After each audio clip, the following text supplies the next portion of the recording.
In 1902, while on a military mission in Central Africa, a German army captain named von Beringe shot and killed two mysterious creatures.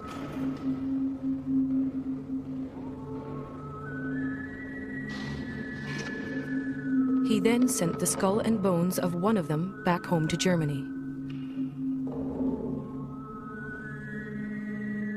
That creature has been luring people back to Central Africa ever since.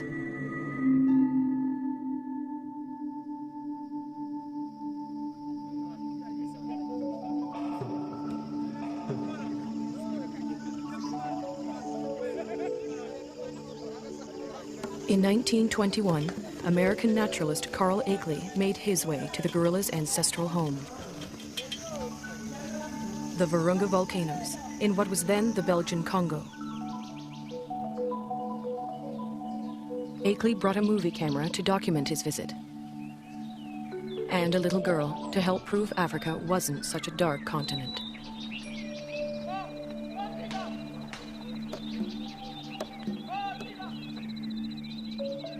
But there was much more to Akeley's expedition.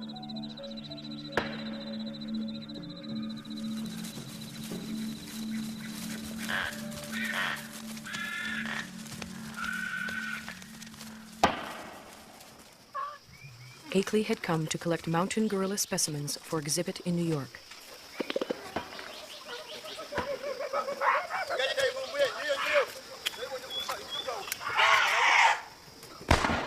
But each time the men stared into the eyes of a dead mountain gorilla, they saw a man-like creature staring back at them.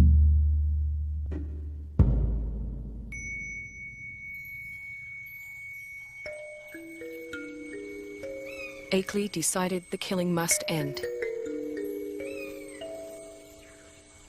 He urged Belgium's King Albert to make a permanent sanctuary of the gorilla's home.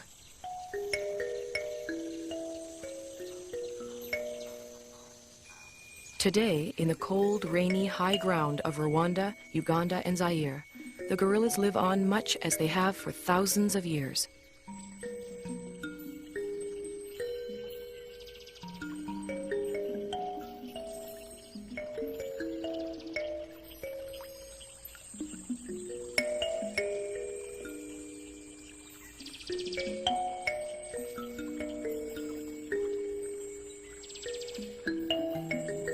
Only now their mountain home is tiny and isolated, pressed in on all sides by people and farmland.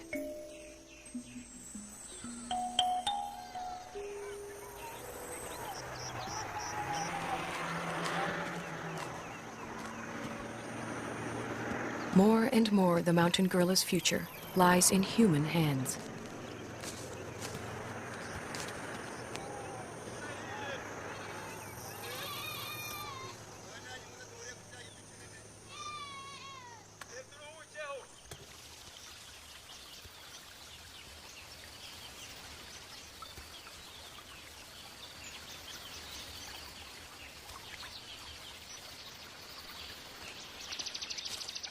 American field biologist George Schaller was the first person to study mountain gorilla behavior.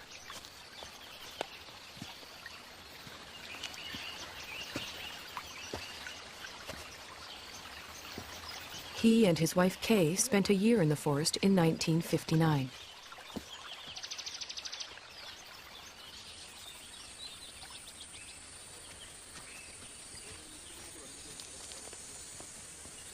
A number of other scientists have followed. Among them, current director of the Karasoke Research Center, Diane Doran. Hi. Hi. You made it. Good to see you. Hi. Hi, nice to see you. You made it just in time. The patrol's going out, and I was going out to see gorillas in Darabagwiza. Would you like to come along? Wonderful. Great. Okay. Tugende. Kandagwiza.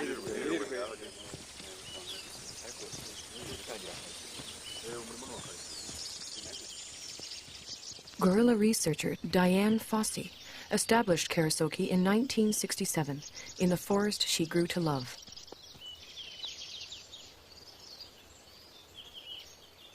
For Schaller, too, the forest became an enchanted place. Some of my most magical moments with wild animals were watching gorillas, staying with them day and night. I used to do all my own gorilla tracking. You walk along slowly, you see the broken vegetation, you smell the animals. There's the musty, somewhat sweet odor of gorillas in the air.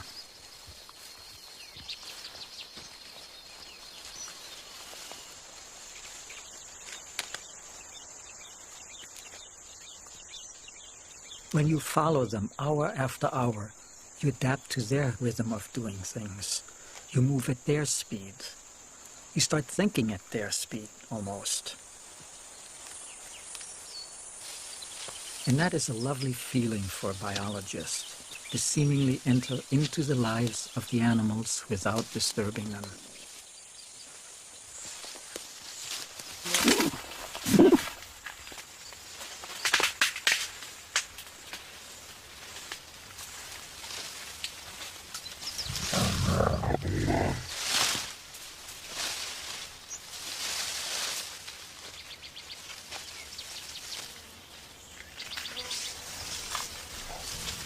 When approaching the animals, scientists try not to be too quiet. Mountain gorillas like to know when people are near.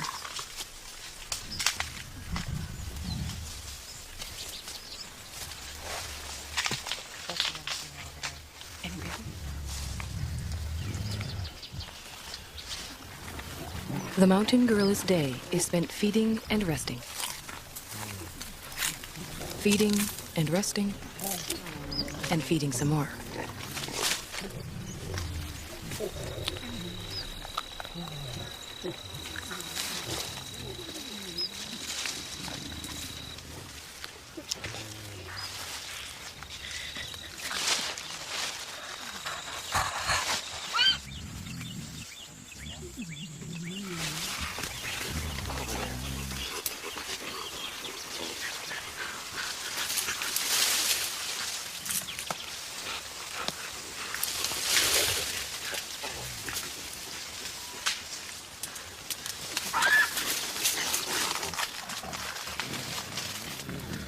There are only a few hundred mountain gorillas left in the world. Most live as part of a family. The father and protector of this family is the male silverback, Umagumi. He acts as a magnet for the group. The females gather around him. Their infants and offspring gather around them.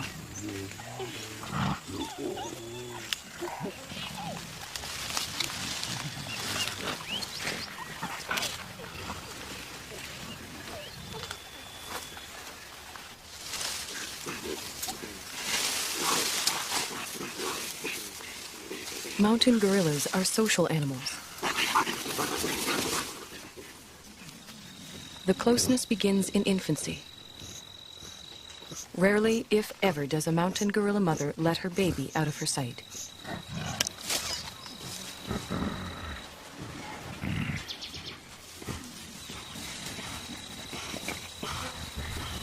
The baby, for his part, likes nothing better than to make contact with the other members of the group.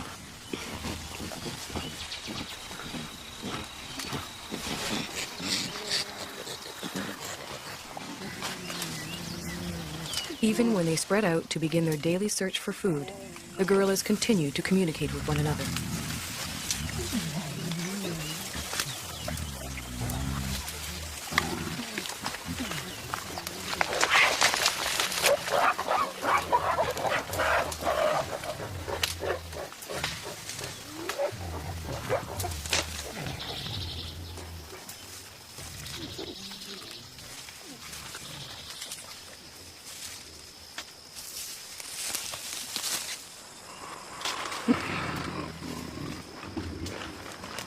While the adults devote most of their waking hours to foraging for food, the youngsters devote most of theirs to play. Park guards have named this 3-year-old Nzeli. They call his friend Imvura.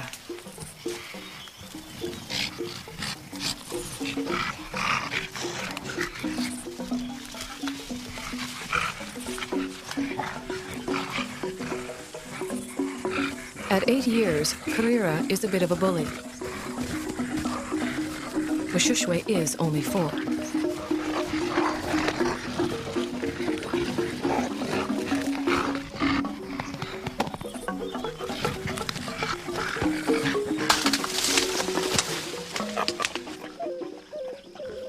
The games they play help the youngsters determine their status in the group.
Childhood can last anywhere from 8 to 12 years, but the gorillas' need to maintain their status never seems to end.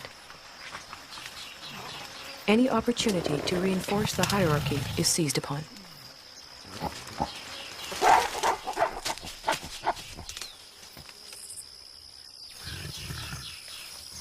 Then comes young adulthood.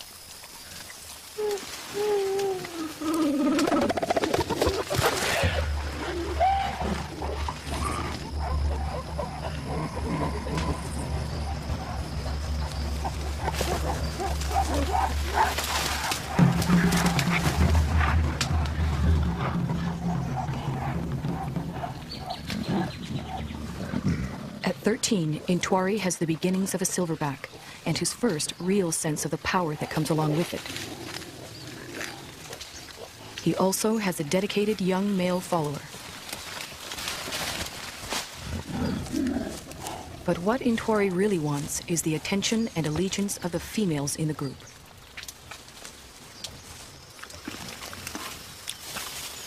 Umugumi doesn't seem too threatened by Intwari's advances towards the females.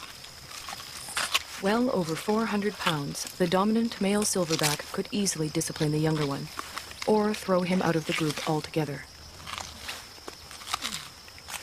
For now, Umugumi seems content to focus on the local vegetation, of which he eats some 50 pounds a day.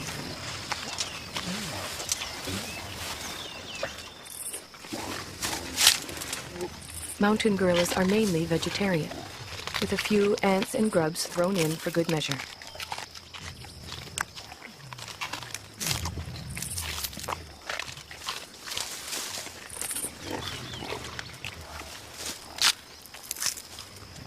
Their staple diet includes a bitter, stinging mixture of thistles, nettles, goosegrass, bamboo, and wild celery.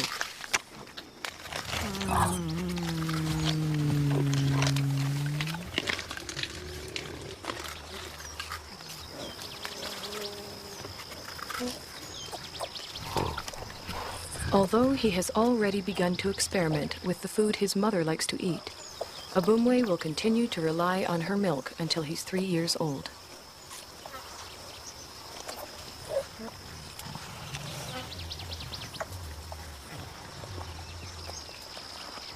By the time he's 4, Abumwe will be strong enough to forage on his own.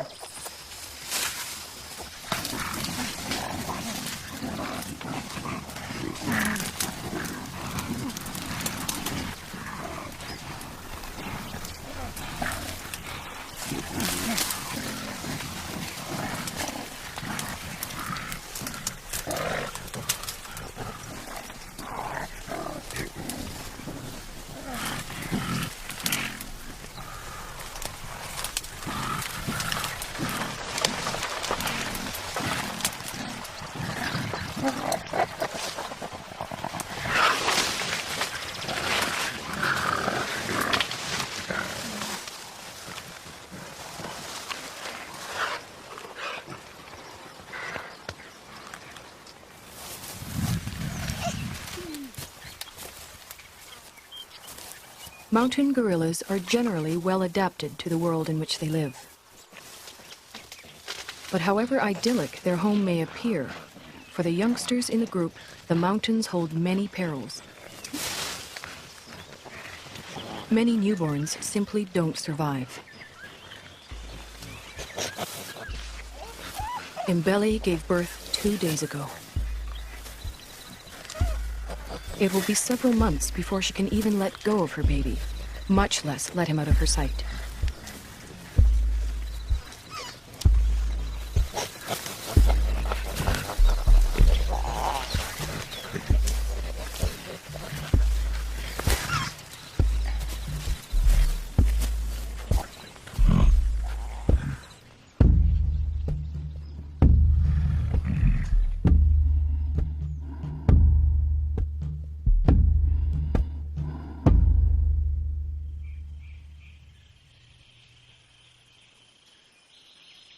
The mountain gorillas are more vulnerable than they know. Their ancestral home is much smaller than it once was.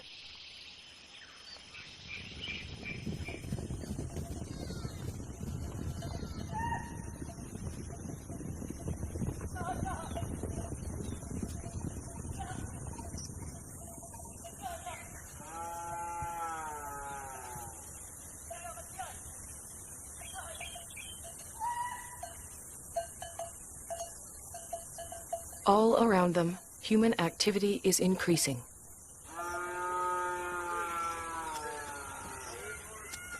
Yet the mountain gorillas continue to live and move in ways familiar to them for generations.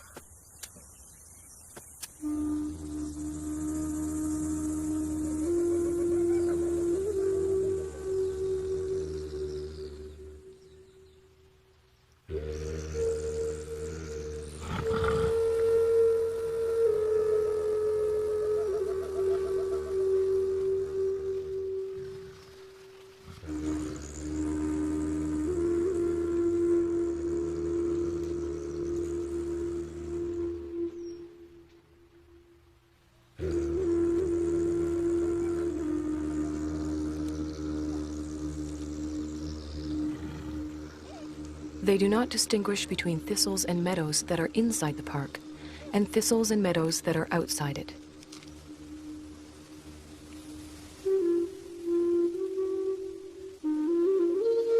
They simply go where their never-ending search for food takes them. Only now they find others there.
Both the mountain gorillas and their forest sanctuary now receive official protection.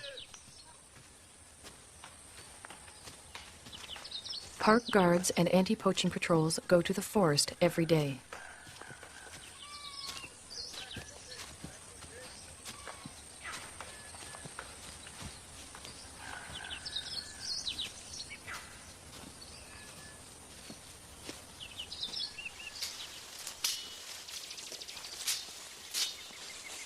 To protect the gorillas and all the other wildlife, the patrols search for and destroy snares that local hunters have set for game.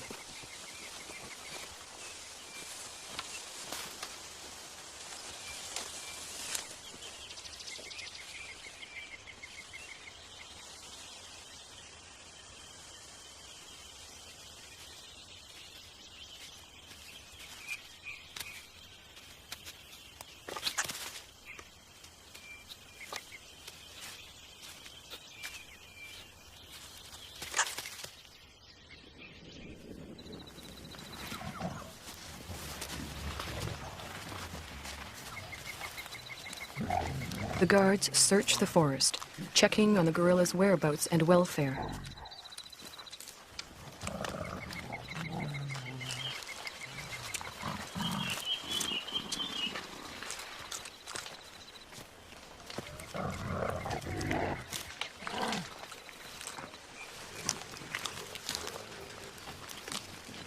The same guards who name the mountain gorillas at birth follow their progress for years, watching as the gorillas grow to maturity. Over time, a close relationship develops, a bond between the animals and the men.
Almost every day it rains. The mountain gorillas don't seem to like it. They don't seem to know what to do about it either, other than simply wait it out.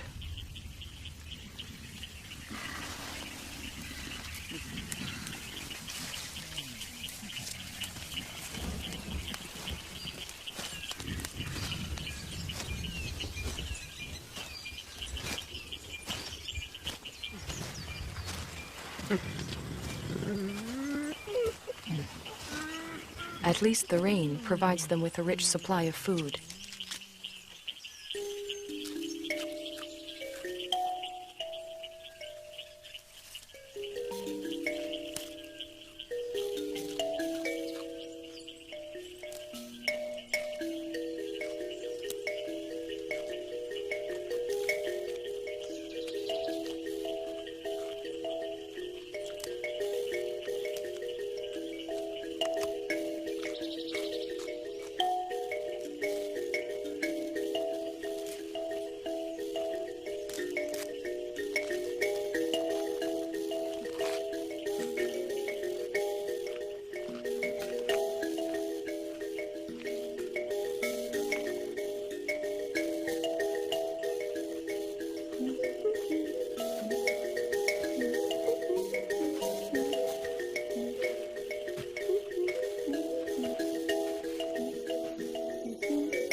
After feeding, the family gathers around the silverback, Umagumi. While the adults rest, the youngsters play.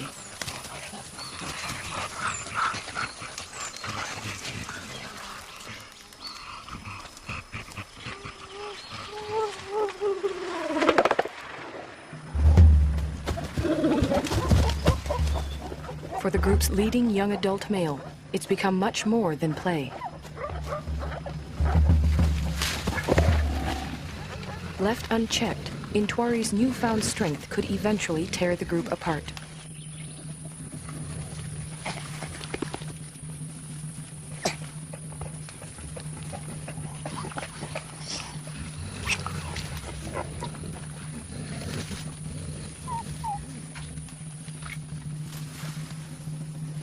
The threat Intwari represents puts females such as Poppy on edge.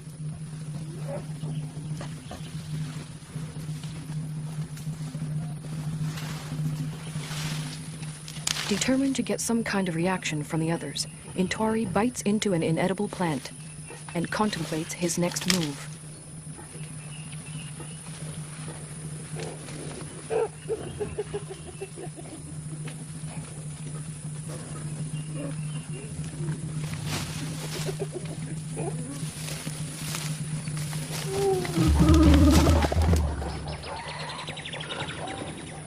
This time, even Umagumi seems uneasy.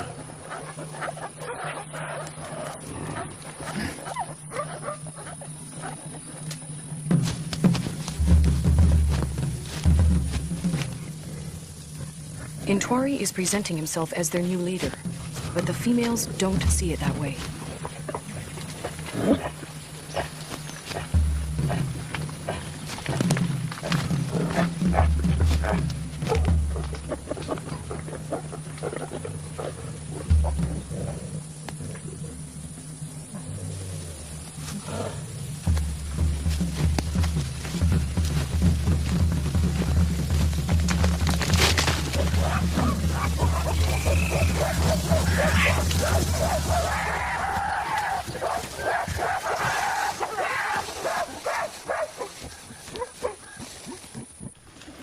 Having forced Intwari out, the group moves on.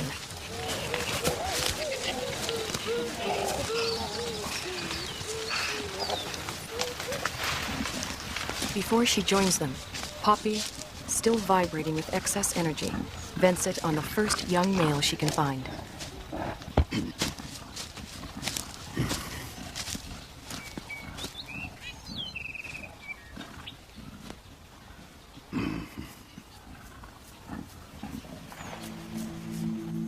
To be pushed out for good seems harsh, but what Intwari really needs now is time and space to mature, to the point where he too can have a family of his own.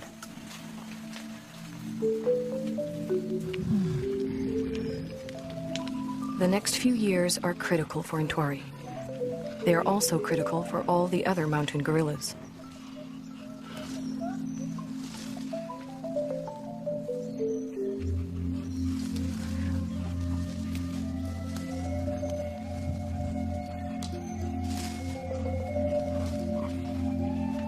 Whether the outside world will allow Intwari and the others the time and space they need is an open question.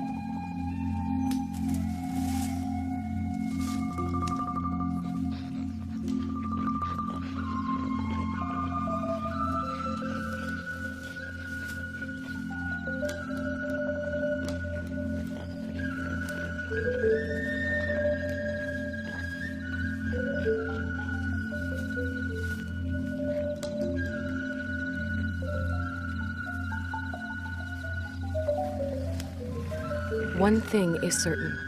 If the mountain gorillas are to survive, we will have to protect them and their forest home forever.